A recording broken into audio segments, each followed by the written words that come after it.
Of all the records Michael Schumacher owns, there is still one mark that eludes the most successful driver of all time.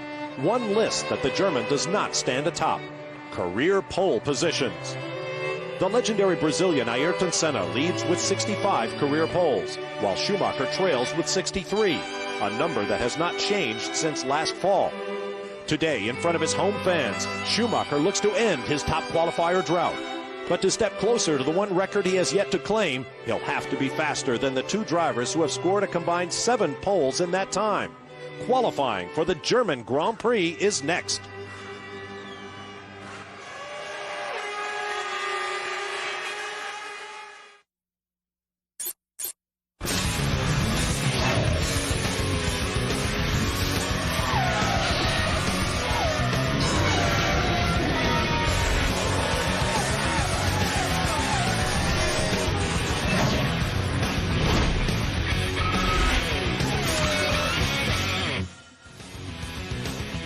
The championships, next year's V8 engines, track safety, the silly season, all in the news, but we'll put all that aside for the moment because it's time to find your place on the starting grid for round 12 of the Formula One season, the German Grand Prix from the Hockenheimring. Hi everybody, I'm Bob Barsha with David Hobbs and Steve Matchett. We have lots of storylines to look forward to today. One would be the McLaren team may close out the front row for this weekend's race, but that's all ahead of us. The talk of the paddock has been getting temperature into tires prior to the qualifying runs. Ferrari introduced controversial tire ovens earlier this year. Now the Williams team has their own solution to the problem. Here's Peter Windsor with more.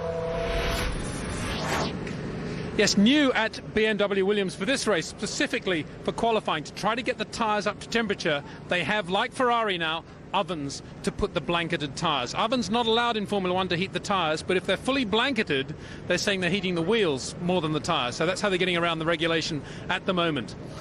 Juan Pablo Montoya, though, last out in qualifying as a result of that win in the British Grand Prix. He's looking forward to going out last. It's the first time he's done so this year. Tell us what the last 10, 12 days have been like, knowing that you're going to be last out in qualifying here at Hockenheim. First time you've had that nice cushion this year. Well, we'll see. Hopefully the car works well and we can use that, a bit of an advantage against everybody else, where it's been always in disadvantage. It would be nice, to be honest. Really nice.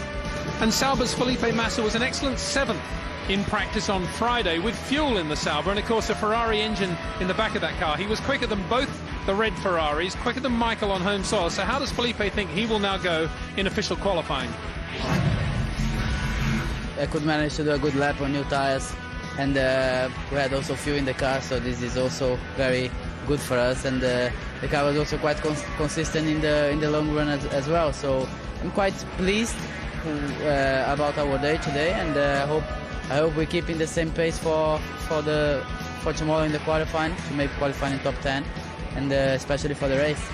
Ralf Schumacher of Toyota on home soil now and hoping to make up some of the difference that Jarno Trulli's had over him during the course of 2005. I asked Ralf why he felt Jarno had the advantage. It took a while to get it out of him, but eventually he got there. Well, he never does mistakes. He just gets it together quite good. There's no doubt. Obviously every driver is beatable, but he's doing a good job. But you've always been a quick qualifier. Yeah, in respect of this year, the way that Toyota needs to be driven, I'm still getting used to that. Believe it or not, it's a totally different car than I was used to, and I just have to change my driving style a bit. How does it need to be driven? Well, I can't tell that, can I? Well, we can't see from the outside because you always look as if you're on rails. So if you don't tell us, how are we going to know? Yeah, just take my word for it. That's okay, isn't it? Understeer, oversteer, no traction, great traction? No, it's just I have a major problem on the brakes, really. That's where usually my strength always was, in braking late. I have problems with this car a bit more than I had with Williams. Might be due to the fact that I was 6 years in the same car, basically. And just a new concept now, which I'm still getting used to. So unlike Ralf Schumacher to be coy. Well, it sounds like a bit of a long story, that, to me. Jarno Trulli has waxed him this year, is what has actually happened. And, of course, must be particularly irritated to Trulli, who, of course, getting paid about a quarter of what Ralf Schumacher's getting paid.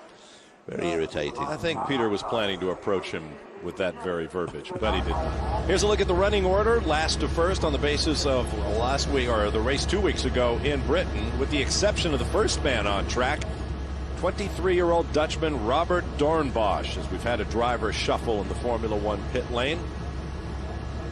Doornbos, who was the Friday driver for the Jordan team, steps up with the help of some handy sponsorship dollars from the Netherlands into the second Minardi seat, replacing Austrian Patrick Friesacker, who did not have the benefit of those sponsor dollars of late.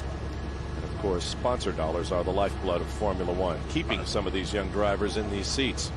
Nicholas Chiesa makes his return to Formula One, taking over as the Friday driver at Jordan for the moment. There's a beautiful look down on the new Hockenheimring. Right now, let's take a look at our Porsche track map. David Hobbs.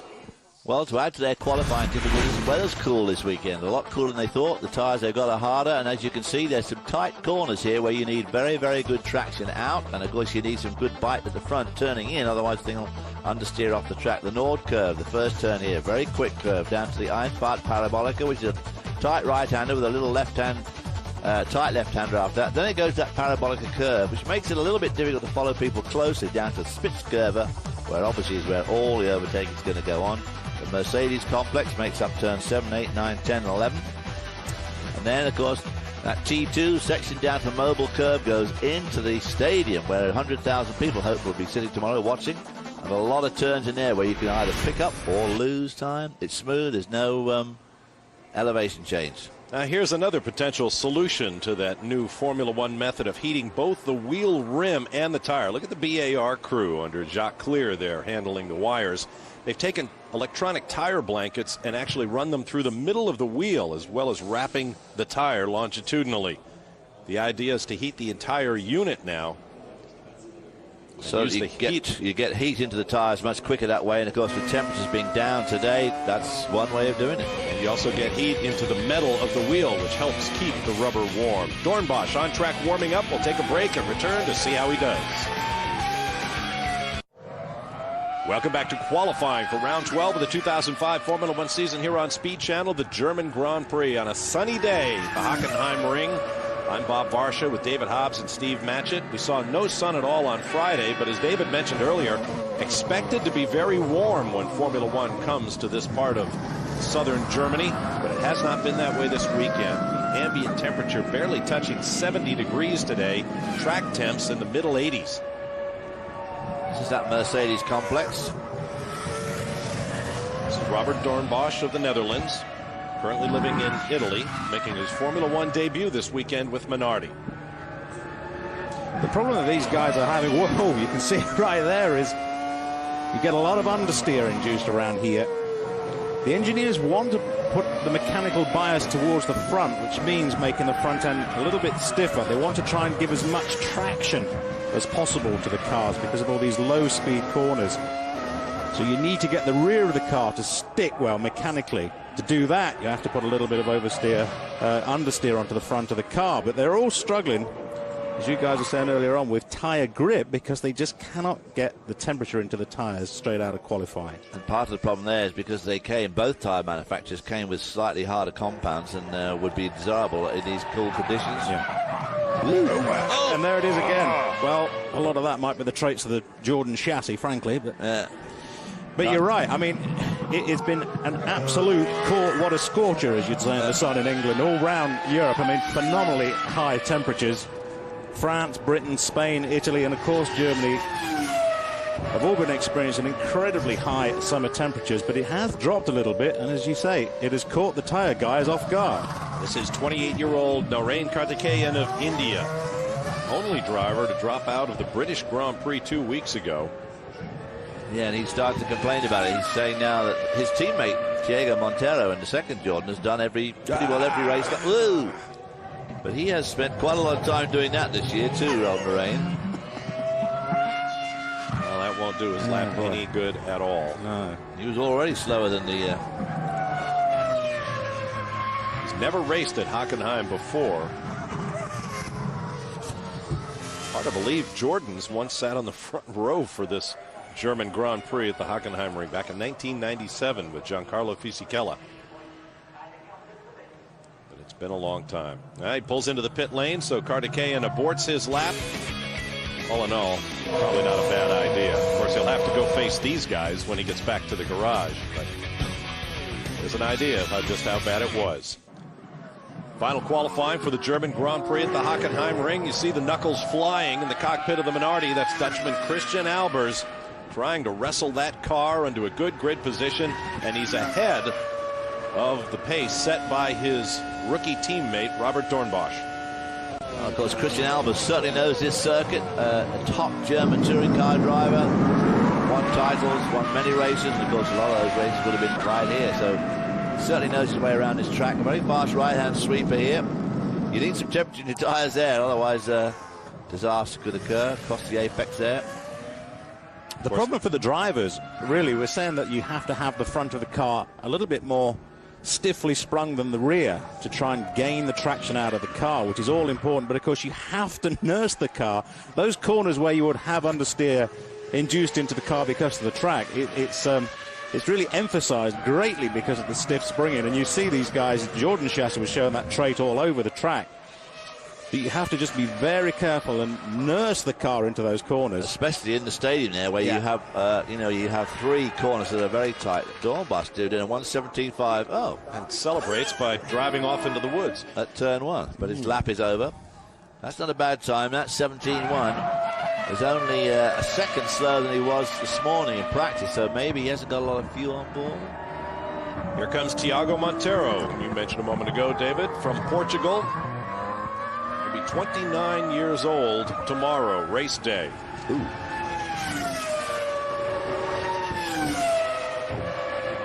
Slower than the Minardis right now, and again because of these lower, cooler temperatures. And boy, there's a Minardi right in front of Montero. Caught up with Albers awfully quickly. All the Michelin runners, we believe, are running the softer compound tyres. Well, that would be a natural solution, of course, because it is not as hot, therefore tyre degradation is not as severe, and you will allow the car to get a little bit more mechanical grip if you can use those softer compound tyres. The problem is how they're going to last tomorrow if temperature increases during the race, how the tyre wear will play out. But certainly for qualifying, you've got to have that soft compound tyre on. But to the regulations, you're stuck with a tyre you choose yesterday is the tyre you're going to have to use for the rest of the weekend. Bridgestone tires, of course, on the Jordan, as well as Minardi and Ferrari. Michelin said this week that an 8th team has applied to Michelin for tire supply next year. Michelin is not happy with that. And slower than the Minardi. So right now, it's an all-Dutch provisional front row. Yeah, and Jordan continuing their awful spiral towards the back of the field. I mean, as you said just a few years ago.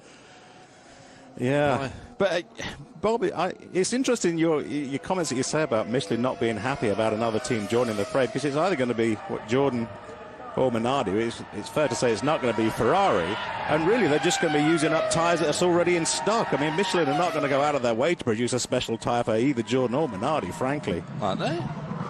You know, it's just going to be stock off the truck. Now, the reason we're seeing Sato so early in this qualifying run, which won't be very good for him, obviously he's going to be quicker than anybody we've seen so far in the BAR Honda, is that coming up to the grid 2 weeks ago in Britain, he inadvertently switched the engine up and started in the end, what, a lap and a half down, and he made up some of the time, but still in all, he finished down at the tail end of the field, which is why we're seeing him go so early now. On the BAR steering wheel, you're seeing right there, I think the button just to the right of his Sato's left thumb is a button which is marked engine kill.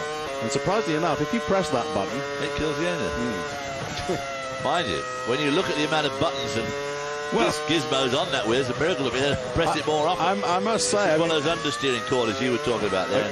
Yeah, I got a lot of respect for BAR and the engineers. I think they do a fantastic job, and they're always very helpful and open to us, of course. But I'm surprised that a button that is marked engine kill should be on the steering wheel, and it's not. If it has to be on the steering wheel, it shouldn't be shrouded to prevent that accidental touch by the driver. Look at that gap. 2 seconds faster than those that have gone before. That was a 15.5, which is actually quicker than he went this morning in practice.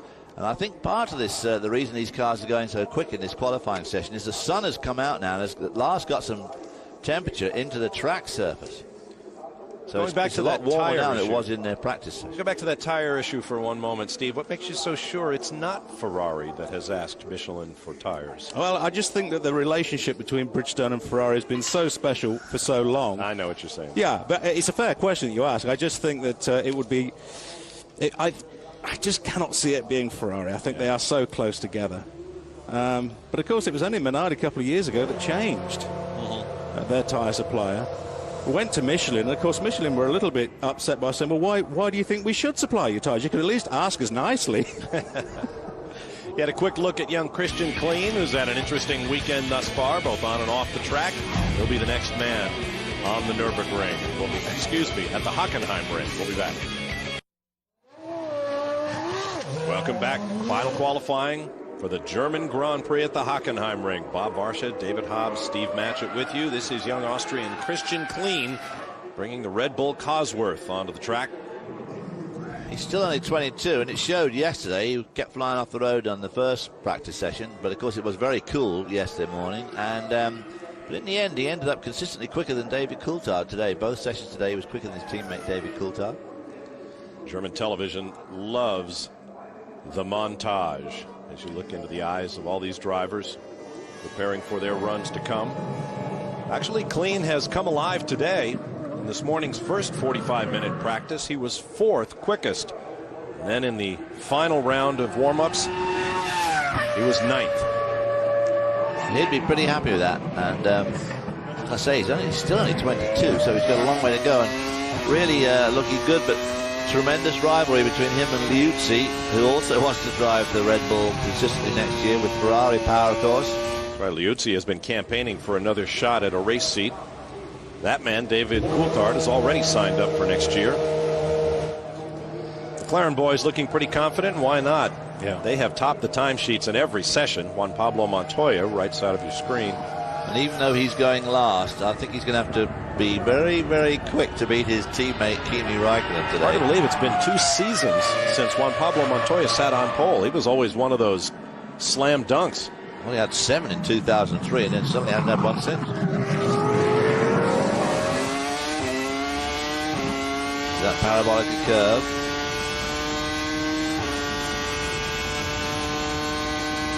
Close to 200 miles an hour, right about here, before they hit the brakes. Slower than Takuma Sato in that first sector. Nice apex clip there. On board now with the camera on the wire, which is going to keep up with them for the first few feet, but then rejoining the old circuit briefly, cutting into the stadium section. Kleen fighting with the steering wheel a little bit under braking as the back end tries to break free and come around, basically to rotate on its axis, but doing a good job of car control. Wow, up on Takuma Sato there. That is very strong.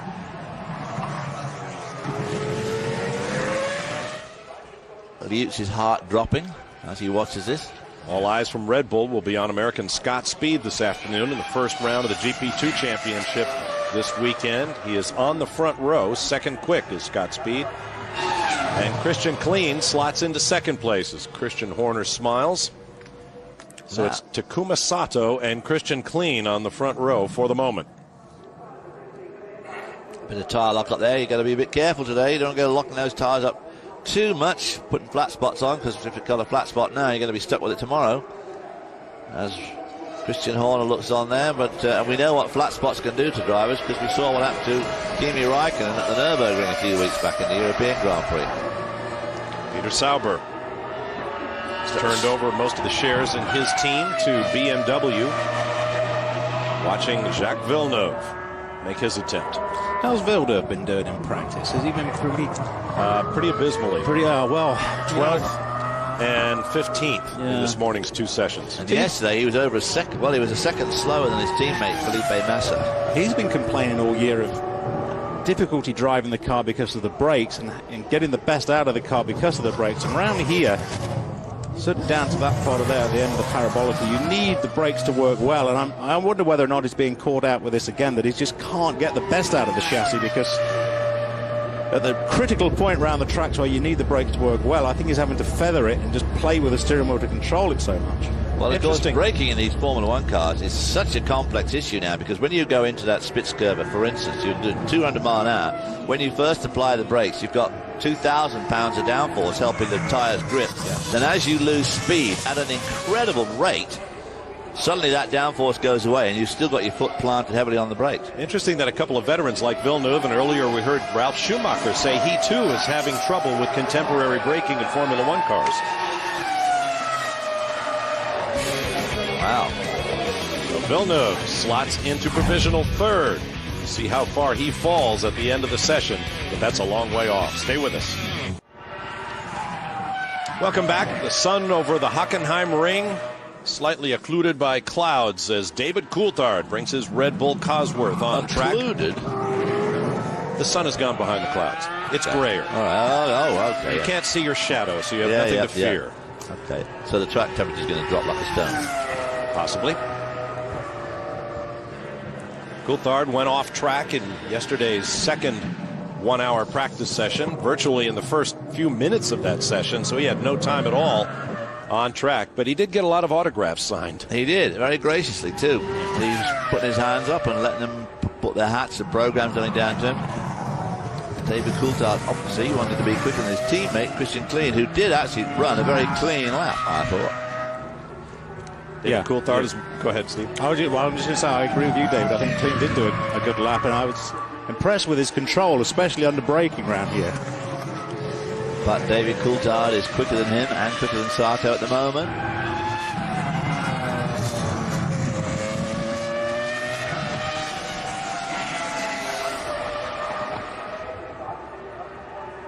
I had to wonder yesterday when DC went off. Later he said he simply lost the back of the car, but I wondered if he'd just been distracted by all this talk about meeting with Max Mosley on August 1st. I think he's been very distracted by all that. Well, my understanding now, after that GPDA thing, the Grand Prix Drivers Association disagreement with Max, is that Coulthard has basically said he's having no more to do with it. Forget it. Well, he organized the 12 or so drivers that Mosley said were the minimum he would deign to meet with at Cannes in France on August 1st. Of course, he upset them all terribly by not meeting at Silverstone, which would have been the most logical place to meet, because they were already all there, and for some reason or other, it was inconvenient for Max Mosley to do that, even though he only had to drive up from London. But Bernie Ecclestone has always been very, very anti, I think, the GPDA. I don't think he likes the idea of the drivers getting together and forming bands and bodies around him. Well, and he's always been very critical in saying, you know, the drivers just want to drive fast. They're just drivers. To make their millions and go back to Switzerland. This is Nick Heidfeld, very much the man of the moment right now in Formula One. A guy who was almost out of the sport not too long ago, and now here he is driving for Williams BMW. Everyone wondering where he'll be next year when BMW takes over the Sauber team. Let's ride along.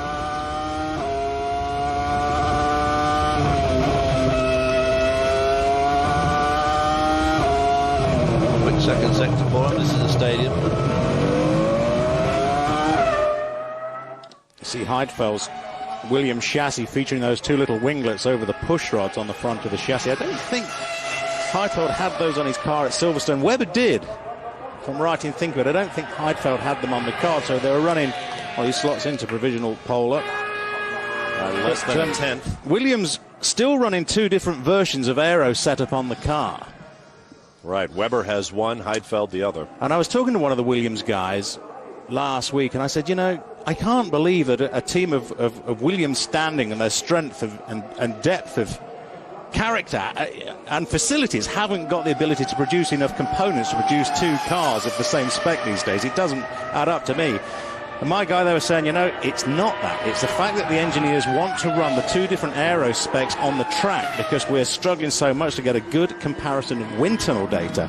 We don't know what to believe, frankly, whether the wind tunnel is misleading us. So we want to run the car, both configurations on the track, and find out what the engineers are saying. And that's been going on for 2 or 3 seasons now at Williams. They can't seem to get the wind tunnel figured out. Huge rivalry between Mark Webber, who we're watching now, and Nick Heidfeld, who just run. Webber is up on Heidfeld at the moment. Webber is certainly the ostensible #1 driver in this team, but Nick Heidfeld is leading in the World Championship. He's qualified better than Webber on a couple of occasions, and he's outraced him on a number of occasions, therefore getting more points, and Mark Webber does not like that one little bit. But going back to that their aerodynamic problems at Grove, their new headquarters, they have got 2 wind tunnels. They've got a 40% wind tunnel that they dragged down the road from Didcot factory and rebuilt at their new facility. And they've also got now a 100% wind tunnel, which means you could put, of course, a full-size car in the wind tunnel and get a comparison between the two. And they're saying it's not the comparison between the two. The 40% model and the 100% model are fine. The data works out fine between the two. The comparison, and he's quickest. I tell you what, Webber then at a 15.070, that's quicker than he went this morning. And obviously you expect this morning them to have very little fuel in for that practice session, that final practice session. But obviously he's got race fuel in now. So time certainly up from this morning. Yeah. I think All he's the taking time a down, stab at speeds up. low fuel since it's BMW racing in Germany. Well, Nick Heidfeld too is quicker than he was this morning, just slightly. Hockenheim, very important to the Williams team. It was here in 1979 that an Australian by the name of Alan Jones brought the Frank Williams his first victory. Look into the Toyota garage. We have a brief moment here, so we'd like to take you back. 22 times the German Grand Prix was held at the awesome Nürburgring Nordschleife circuit. Here at Speed Channel, we are suckers for great archival footage of the ring. So when our friends at Ardennes Productions sent us a copy of their new DVD, 50 Years of Formula One Onboards, we wanted to check it out, and we want to share it with you. Have a look. Well, this certainly brings back some incredible memories. We're on board.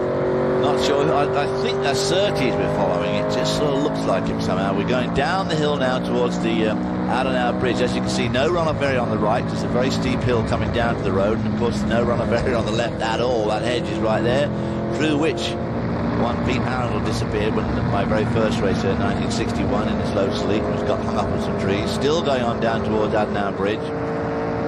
Now we're going up towards the carousel. You see that tree? You have to aim that tree and then you drop right into this slot. Obviously you can't come out of this bank turn early, otherwise you spin right up straight through that hedge.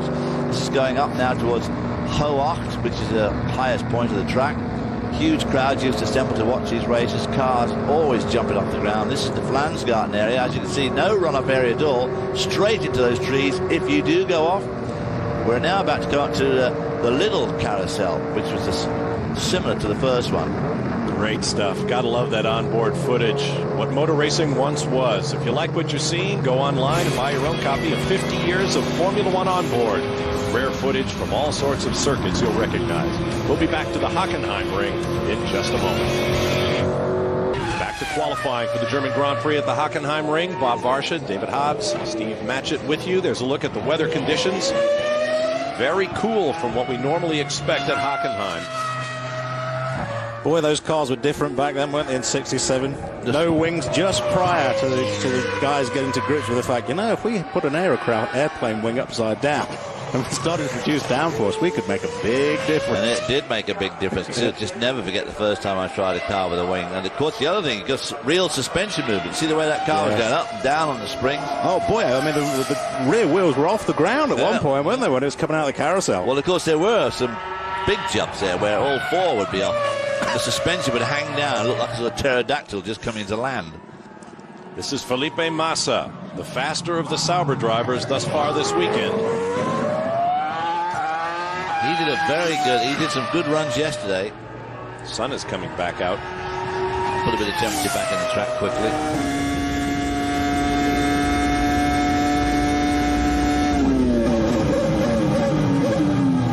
Amazing how these cars drop anchor.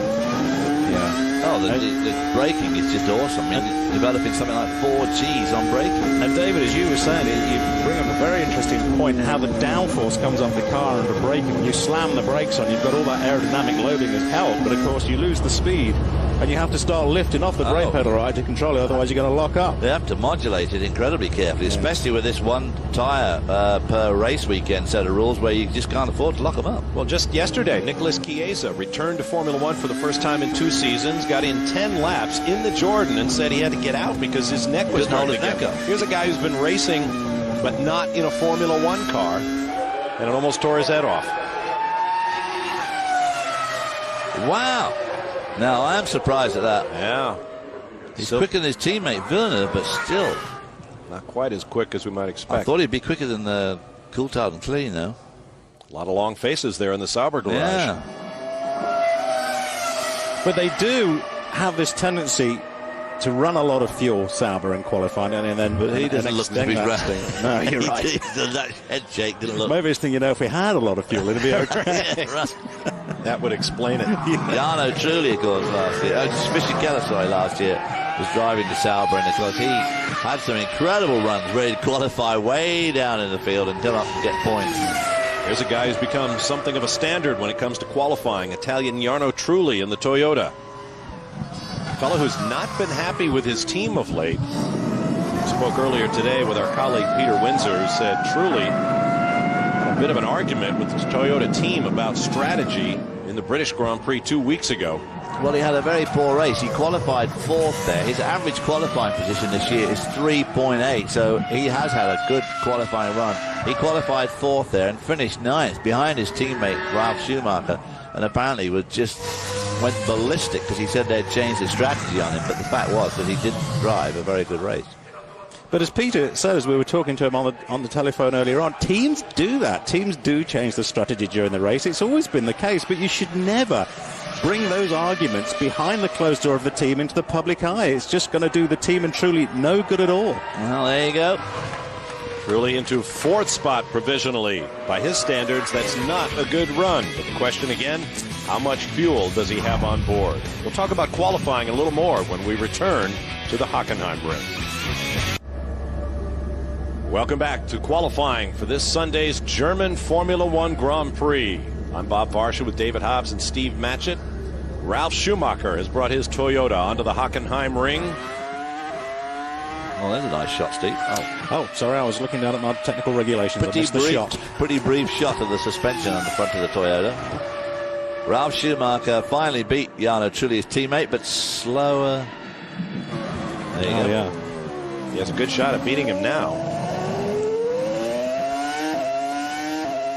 So I was just looking down at the regulations. I was checking the dimension, thinking about how the wings dip down in the middle and how the teams work around that. Toyota have got one of these very swooping wings down in the middle, a big scoop, almost like a spoon in the center.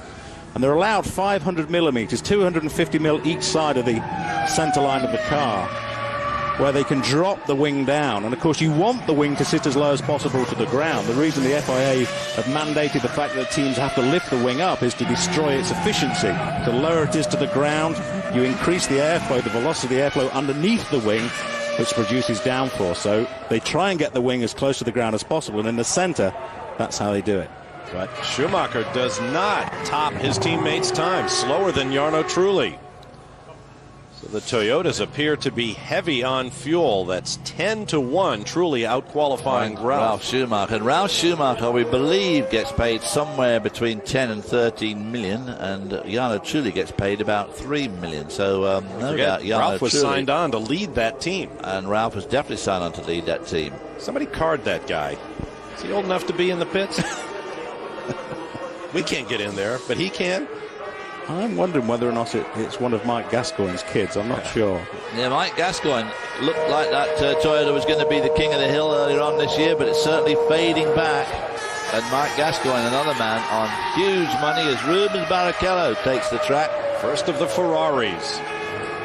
Now you'll see how Ferraris use their center section of the wing, completely different to how Toyota use theirs. They have a little separate, like a second wing element mounted underneath in that 500 mil area. Just another way of looking at it. But it's interesting, isn't it, how with the same set of technical regulations, look at that, the aero slower guys, than Mark Webber, the Williams at the moment, just not having a good period of this year at all. And Rubens Barrichello even slower on that first sector than Mark Webber. Just to finish that thought, how the aero guys run off in different directions and come up with similar amounts of downforce. And I don't think there's an awful lot of downforce difference between the two. One of the aerodynamicists I was talking to a couple of weeks ago said, you know, we change the chassis every year, and that's always going to be the fundamental building block of the car. But as soon as we design the front wing element, the rest of the car has to flow from that. That's the starting block, really. Imagine the pressure on those guys. Talk about Ferrari and Williams being off the pace. And normally that means all heads turn to the aerodynamicist and say, why aren't we quicker? Well, they turn to everybody. The engine men start to get stick, and Well, they say it was not our engines, your chassis. Oh, Look 10 at that. for Rubens Barrichello. Jeepers, Ross Brawn there, shrugging his shoulder, no wonder. Back in 2000, that wet, dry race, Rubens Barrichello came from 18th on the grid to take the win, and then wept on the podium. Well, he'll be weeping now, but he won't be weeping because he's winning the race. Board's flexing a lot there as he went over the curbing. And of course, that sort of flex plays absolute havoc with your aerodynamics because obviously they don't do that in the wind tunnel. And not only that as well, but of course, to the regulations, you cannot have any movable aerodynamic device. Well, that is to prevent the teams changing the wing angle as the car circulates the track. But exactly how much movement is permissible? Well, you'd have to get on the right side of Charlie to get permission. Here comes the man, hoping to break that season-long pole drought and creep closer to the one record he does not hold in Formula One. This is Michael Schumacher making his bid for Ferrari. And the air horns there going absolutely mad from this huge German crowd. And look at that, slower than Webber but quicker than his teammate. Now, remember back at Silverstone, I was saying that Ferrari developed these high wing mirrors, rear view mirrors for the Ferrari if they wanted to control, if they were worried about the tyre blister, and if Schumacher needed to observe the rear tyres, they would use those higher mirrors. At Silverstone, they didn't have that problem. They reverted back to the very low slung mirrors. Look at Michael's car now. If we have a good shot of it, you'll see. There it is, right there. They've got those upright mirrors back on, which is indicative to me that they're worried about tyre blistering if it gets hot tomorrow. Well, everybody was worried about tyre blistering. Well, now he's picked up the pace. The crowd will be going absolutely burlesque. I'm surprised the crowd's not bigger. A lot of those infield grandstands are kind of sparse. Well, he could put this on the pole position, but there's a lot of very fast guys to go yet in front of him.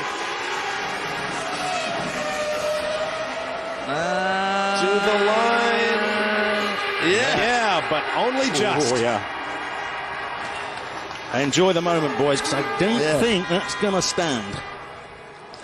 That time, too, is quicker than his time this morning, which is indicative of the track championship coming up. 5 drivers yet to come.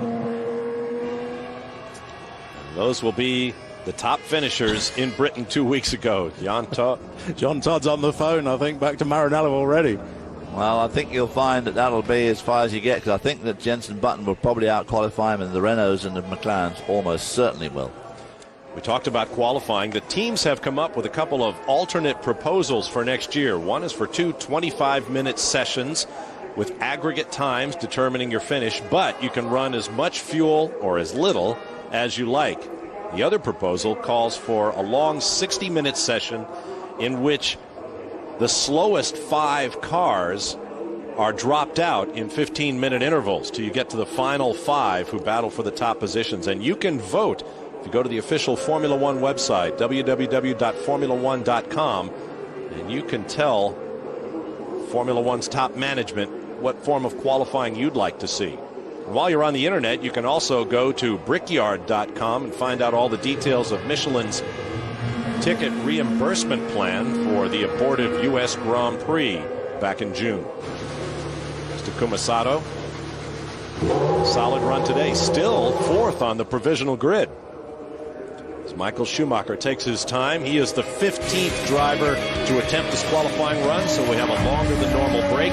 Jenson Button will lead off the Fast 5 when we return. Stay with us here on Speed. We're getting serious here at the Hockenheimring, and there go the air horns again, waiting for the top 5 finishers from the British Grand Prix 2 weeks ago to make their qualifying attempt for Sunday's German Grand Prix. The crowd resuming its seats after their man Michael Schumacher put Ferrari on the provisional pole, but that man's teammate, he is Takuma Sato. His teammate Jenson Button is currently on track in the BAR Honda, hoping to knock Michael Schumacher off pole.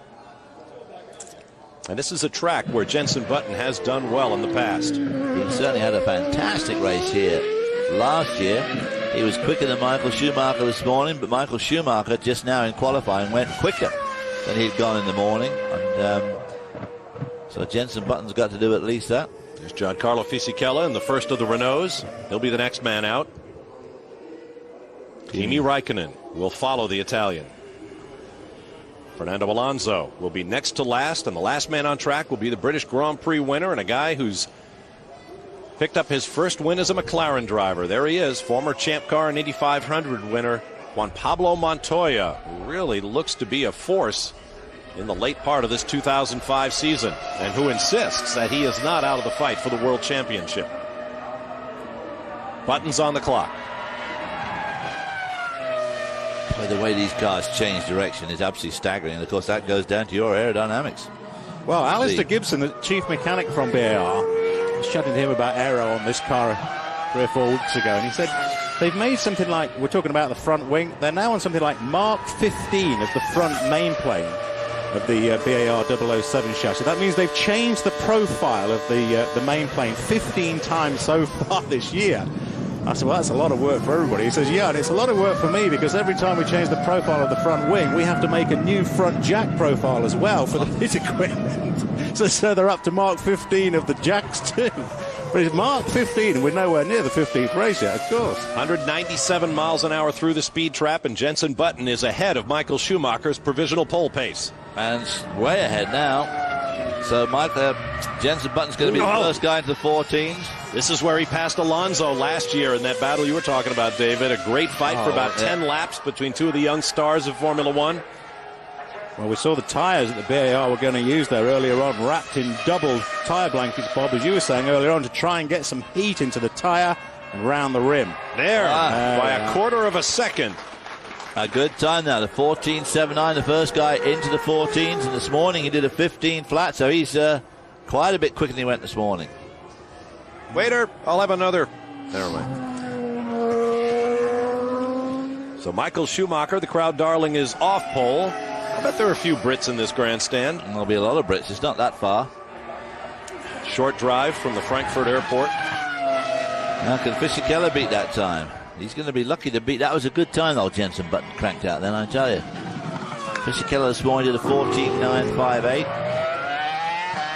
So Fisichella, of course, desperate to... Well, there he is, up by quite a bit on Jenson Button in that short first sector. Obviously, Fisichella really in panic mode now because he won the first race from pole in Melbourne and has absolutely done diddly squat since. All sorts of recriminations flying in and around the team. He's made a few mistakes. He's had a bit of bad luck as well. Stalled it twice, leaving the pits in the race last week, cost him a podium finish. He has qualified on the front row just once in his very first visit to the Hockenheimring back in 1997.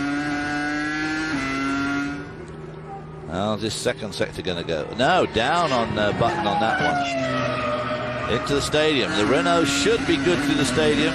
They've got very good mechanical grip on this car. Good everything now. And good torque out of the engine, coming out of these slower corners.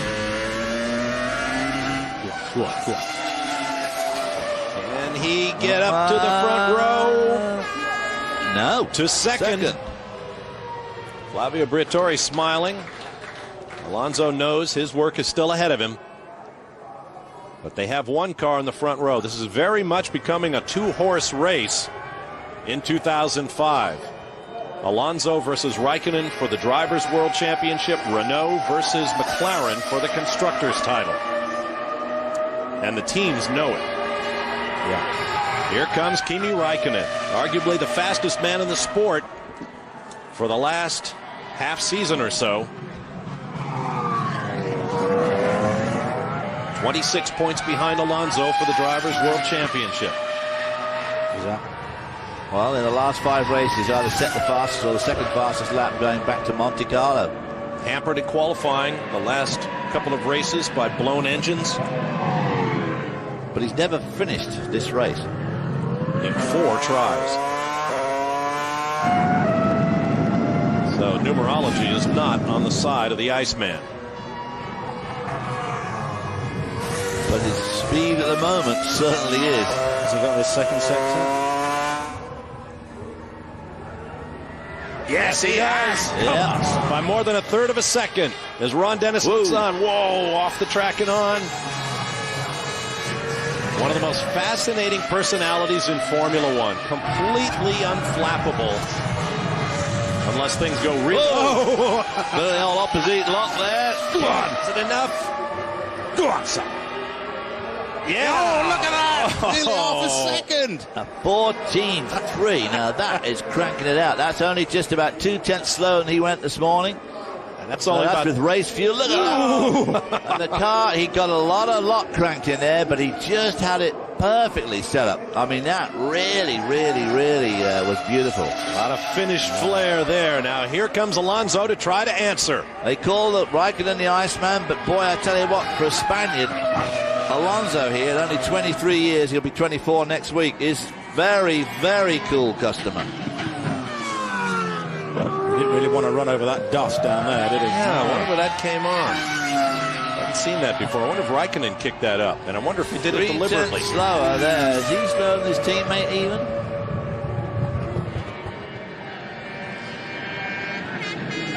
Down to hairpin. 323. Well, that's getting on with it. That is 200 miles an hour plus through the speed trap. The Renault, of course, suddenly very fast through the speed traps because of their aerodynamic package and, of course, their better engine this year. A couple of years they've been really good on the handling, but a little bit down on power. But this year they've been through the fastest through the speed traps. Losing time. He is losing time. But this again into the stadium where the Renault should really shine. All weekend long, the McLarens have dominated the timesheets with the exception of Alonso, who's been pretty much the only driver able to break up the Raikkonen, Alex Wirtz, and Juan Pablo Montoya gang at the top. And here he slots into third. So he'll start no worse than fourth with one driver yet to come. Well, I'd have said he had a lot of fuel on board there, except for the way that Flavio Briatore was shaking his head then. I think he obviously expected him to be a little quicker. But he's been very conservative, Alonso. I mean, for a 24-year-old now, can Montoya replace Raikkonen for pole?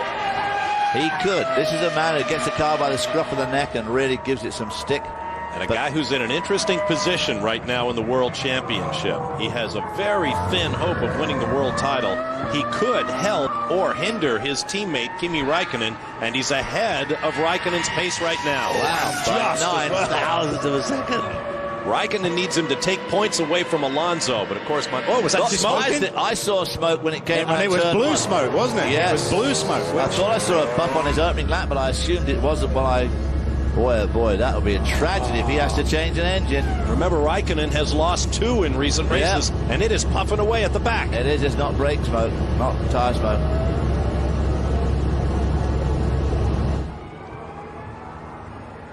No smoke there.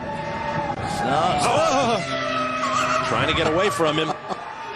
Oh, missed a beat then. Well, looks okay there. This last turn, that's a real Montoya win or bust turn. Whoa! Bust! Oh! Well, I said win or bust. Oh, Ron Dennis. Oh, dear, oh dear, oh dear. And Montoya is kicking himself. Isn't he ever now?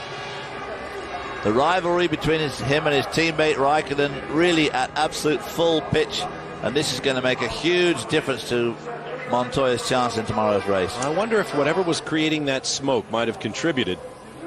Well, I was just thinking, you're coming out of that stadium section back round onto the last corner. Well, did he just ride up on the curbs? Just to get away from him there as he went into the corner, the second half of that second apex. That's where Coulthard said he lost the back end of the Red Bull.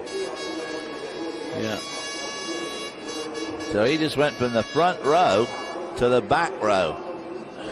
Well, if he's got to change an engine, right, he'd have been right there after anyway. qualifying, he'd be on the back row anyway. So, well, he'd be 10th. He'd be in the middle of the pack, but after qualifying, he would have lost another 10. You lose 20 spots after that.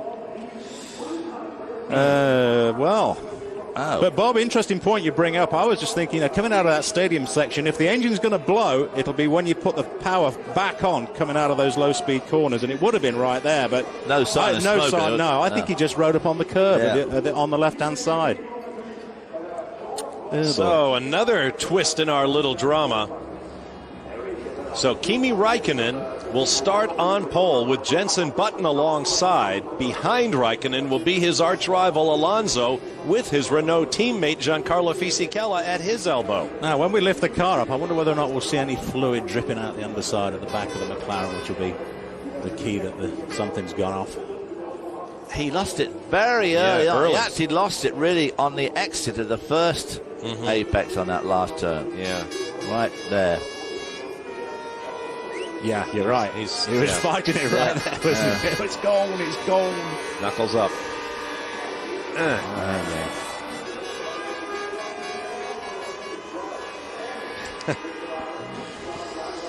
Oh, my Ron Dennis there.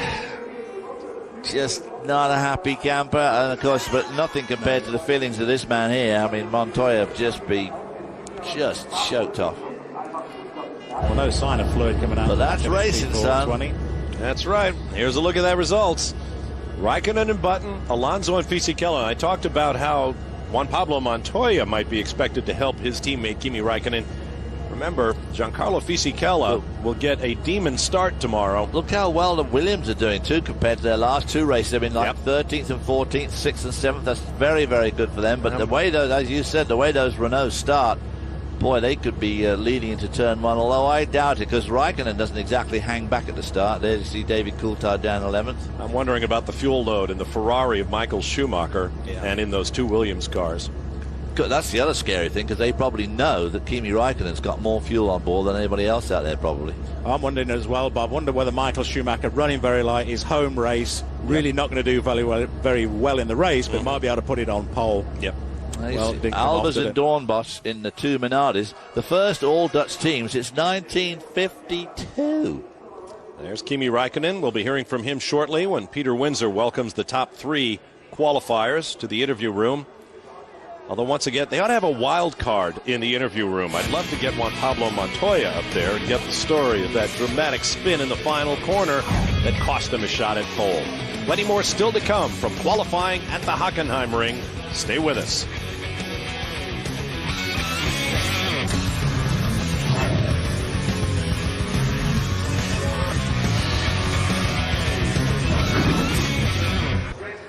Welcome back after a dramatic qualifying round for Sunday's Formula One German Grand Prix. The top three qualifiers are with Peter Windsor in the interview room. Let's go there. Congratulations to the fastest three qualifiers for the Mobil 1 German Grand Prix. Third quickest for Mild 7 Renault, Fernando Alonso. Second fastest for Lucky Strike, BAR Honda, Jenson Button. And on the pole for the fourth time this year for West McLaren Mercedes, Kimi Raikkonen. And Kimi, pleased to say that's where you're going to start the race from too. Yeah, it's nice. I think so. In the last few races, we should have been up here also, but in the circumstances, it was not possible. But whole weekend the car has been working well, and okay, it wasn't as good as in the morning in qualifying, but it was good enough. So we got the pole position. It was a beautiful looking lap. Nice oversteery moment coming out of the second last corner there, though. Yeah, a few corners I had a little bit oversteer, so I wasn't too happy with the car, but that's normal. It didn't slow me down, actually. I gained some time during comparing to morning, so it didn't matter really. Your thoughts on the race, the weather conditions, the potential strategies around you? It doesn't matter what it is really. I think so. We have a strong package and we should be able to fight for wins, so we see what happens. Interesting championship situation as well, of course, with Fernando sitting alongside you here now. Also, let's get some thoughts from you on the championship and the importance of this race at this point of the season. It's an important race. We have lost in the last two races, few points more.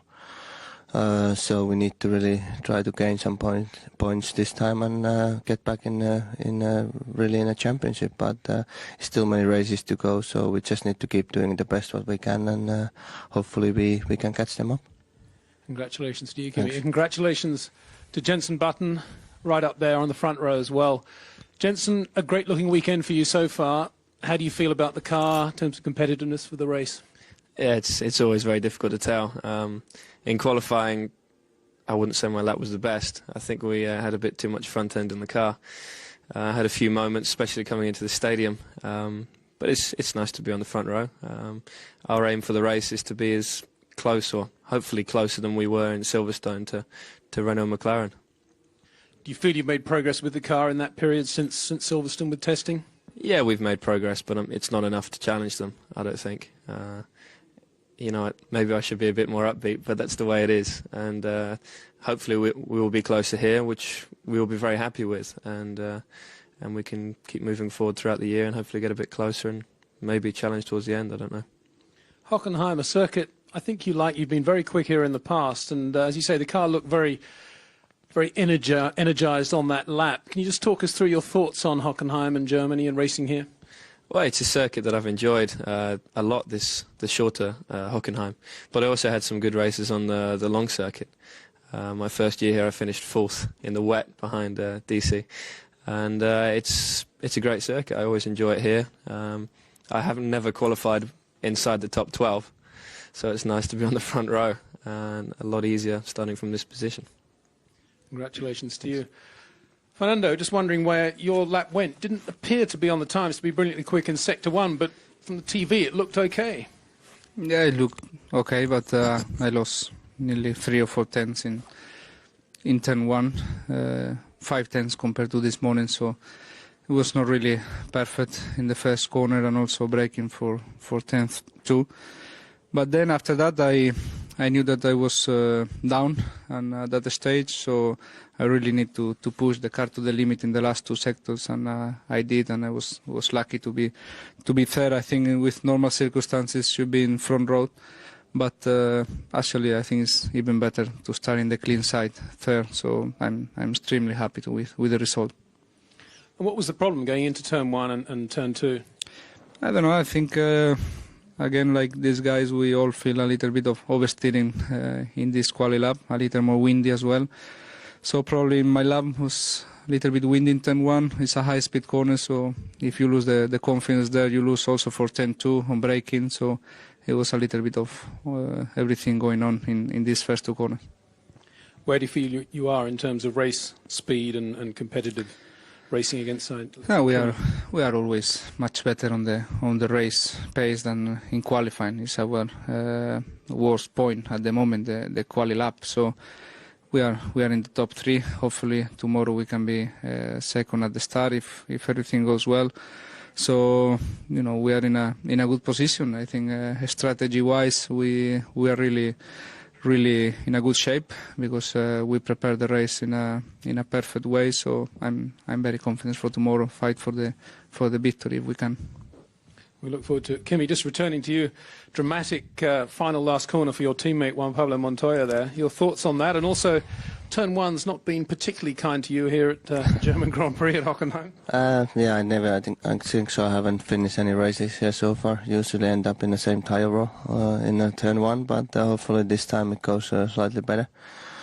But yeah, I was not happy with my qualifying lap at all. Like the car was not easy comparing to this morning, and I don't know really what happened to Montoya. He seems to just lost the rear end. I had also a moment there, so unlucky for him, but happens sometimes.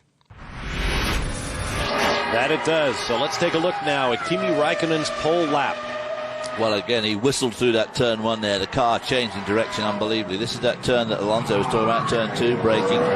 Tight right-hander, then a quick left, tight left-hander. Then it turns into this long parabolica. And, of course, at this point, going nearly 200 mile an hour, he's starting to develop some pretty serious downforce.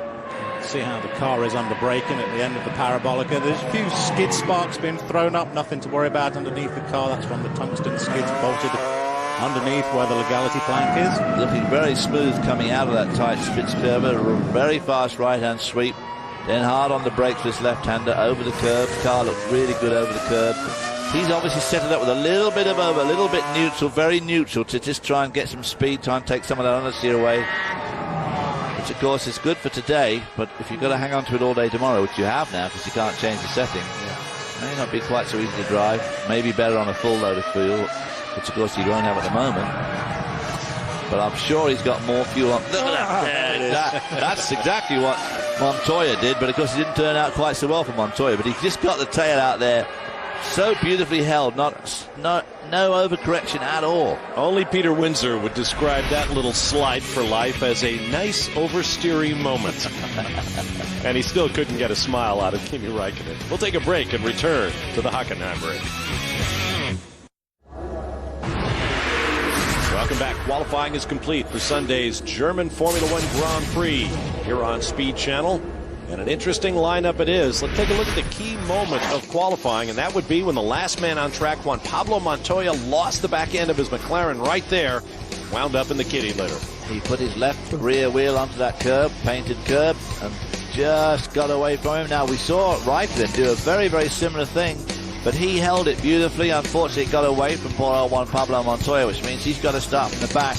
And the reason that Ron Dennis was so distressed, of course, is that Montoya would have been the perfect man to take points away from Kimi Räikkönen. This could be absolutely vital for Räikkönen's charge to the championship. Had McLaren swept the front row of the grid, there's all sorts of tactical opportunities that open up.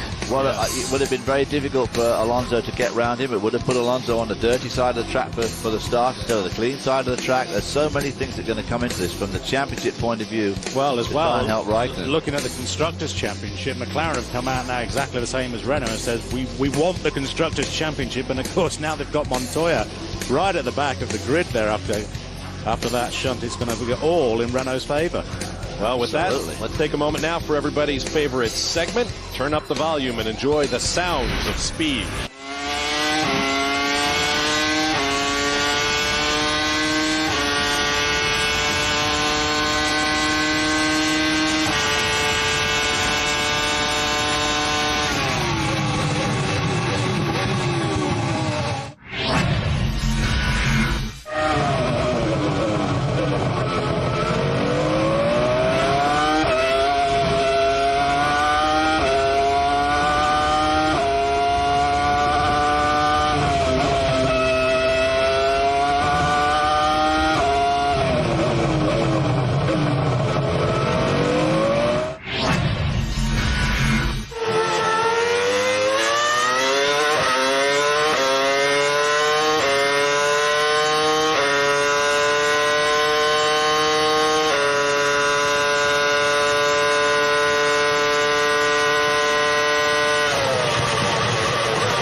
There's a great aerial shot of the new Hockenheimring. Off to the right, the village of Hockenheim, where the old circuit once went, and off to the left, the forests.